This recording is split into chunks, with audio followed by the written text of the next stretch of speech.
Class 10 के chapter 14 का example 16 है। क्वेश्चन में हमसे बोला गया है find the discriminant of the quadratic equation 2x² - 4x + 3 = 0 and hence find the nature of its roots.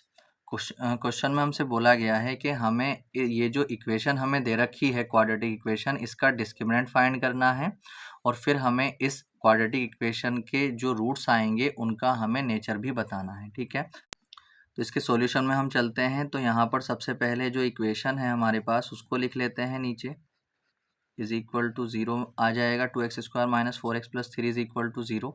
अब यहाँ पर हम डिस्क्रिमिनेंट निकालेंगे और डिस्क्रिमिनेंट के लिए ज़रूरत पड़ती है हमें ए, बी और सी की। तो ए क्या होता है, x² का जो कोफिशिएंट होता है यानी x² के साथ में जो होता है यानी कि 2। बी क्या होता है, जो x के साथ में होता है यानी x का कोफिशिएंट यानी -4। और सी क्या होता है, जो कांस्टेंट टर्म होती है जो कि कितना है, 3 है। ठीक है, तो ए बी सी हमारे पास आ चुके हैं। तो डिस्क्रिमिनेंट को हम डी से दिखाते हैं और डी का फॉर्मूला होता है यानी b² - 4ac। ठीक है, तो b कितना है हमारे पास, -4 का स्क्वायर और -4 मल्टीप्लाई a कितना है हमारे पास 2 और मल्टीप्लाई c कितना है हमारे पास 3। अब देखिए माइनस का जो स्क्वायर हो जाता है वो प्लस हो जाता है, 4 का स्क्वायर 16 हो जाएगा और -4 दूनी 8 या 24, तो ये कितना आ जाएगा 24।